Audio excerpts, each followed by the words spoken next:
Closest to me here, Dr. David Ladipo, who is the managing partner of Azura Power, Mr. Iluma Obibuako, a vice president with Geometric Power, Mr. Gary Wilcox, who is the CEO of Ibom Power, the facility that was the initiative of the Akwa Ibom government in terms of generating power, Mr. Agbenga Adeshonoga, who is a CFO, I believe, of Video Power. Video Power has been shortlisted as the preferred bidder for the Benin Disco.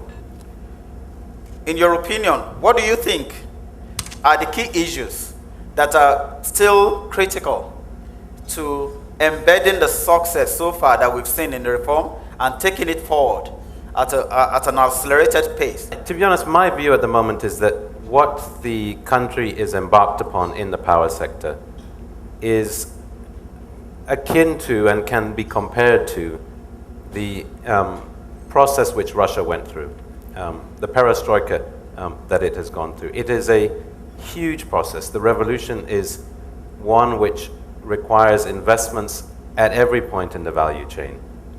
And those investments are all contingent upon each other.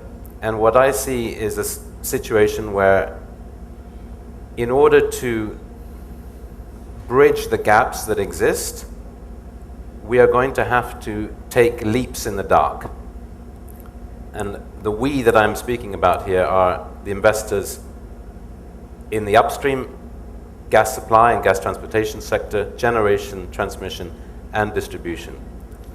The work that we're actually doing gives us very real evidence of the fact that a lot of those investments cannot be done until you've got the private sector coming in and saying, in order for my IPP to be financed, in order for the lender's due diligence and the lender's counsel to get to a point where we can draw down on the capital, we're going to have a gas transportation agreement that makes sense, where the risk allocation in that is back-to-back with all the other key project documents, where we have a grid connection agreement, which is also back-to-back with the risk allocation in the power purchase agreement.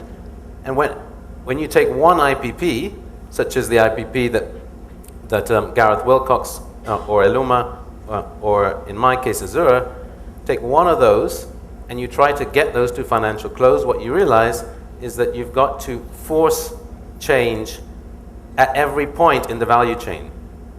In terms of the progress that we have made with the bulk trader in negotiating a power purchase agreement, that has certainly given us, our equity investors and prospective financing parties, the requisite assurance that we need. The grid risk, the risk of a grid constraint, will be borne by the bulk trader. That's key. Behind that, you have the worry about, will the bulk trader be in a position to financially honor its obligations? So behind that is the discussions we've been having with the Ministry of Finance to obtain a letter of support. Mr. Elumebuaku, you're Geometric. Your group was also involved in some of the bids for both Genco and Disco assets. In your opinion, what do you think, what's your pragmatic view of the progress we've made, the process we've gone through in terms of the privatization process? Okay, thank you.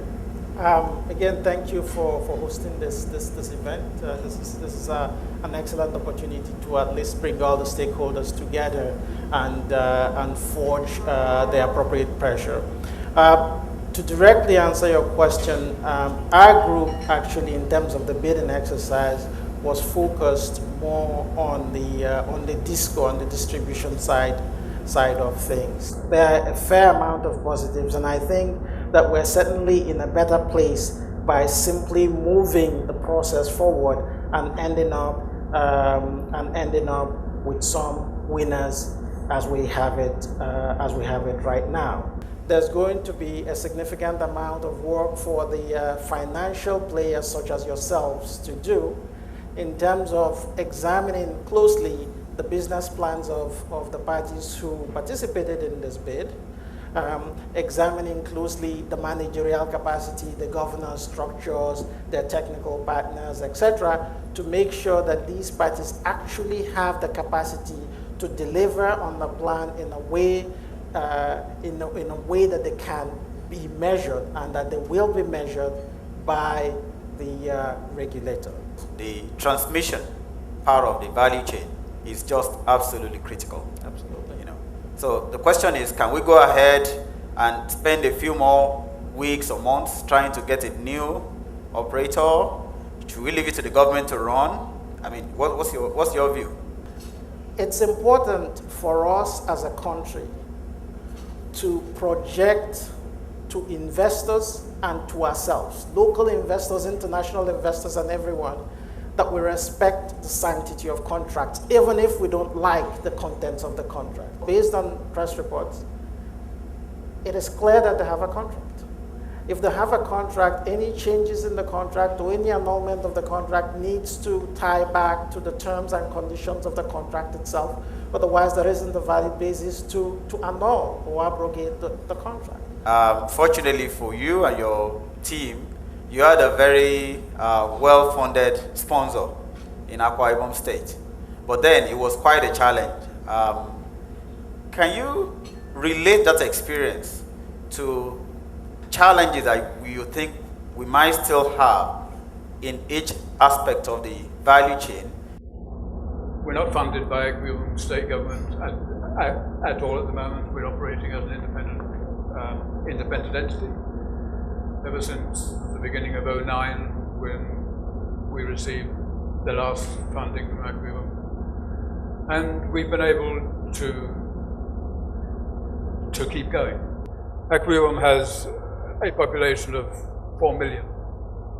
Registered consumers with the power holding company in Akwa is only 50,000. It ought to have a consumer base of maybe 500 or 600,000 for that population. That is the enormity of the gap. Now, the distribution companies have got to increase the number of consumers who are registered and legally connected. In 2007, we did an exercise to try to cost out how much would need to be spent on the 3 main towns in Akwa Ibom. Distribution and getting the distribution system functioning is key. As far as I can see, the demand is not able to be there because of the distribution system. So how do you see the challenges for the discos? Thank you, Tayo. And thank you, Garrett, for actually telling everyone the real challenges that is out there for all the distribution companies. But Visual Holdings, which are a subsidiary company, GUMCO, has been in Bini Disco for the last, since 2006. We know our market. We've done what is called some pre-mapping. We know what is required. We know what areas we need to expatiate on. For an example, we are going to roll out 100% prepay meters just to deal with the immediate issues.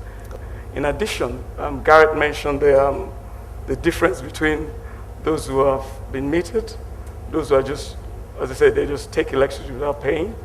All those things are being addressed, and we, as a company, have spent the last, since 2006, ahead of the game. In fact, we were hoping they were going to concession the Bini Disco. We were going to walk into it naturally. But, you know, the government decided to privatize it, and we are thankful that through all the challenges, we managed to win that asset, and the great rollout of power in Bini can happen.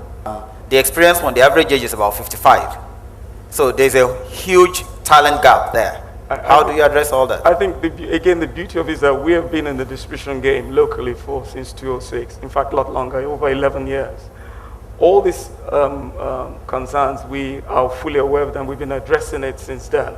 There is, as you say, a huge gap in knowledge base. Part of the strategy is to develop what I call the technical schools and work with the universities in terms of improving the technical skills. And as we've been working in Bini Disco in particular, the PHCN staff there have been trained by our staff. So it's going to be a natural progression at the initial stages into developing and delivering what I call adequate power and cost efficiency.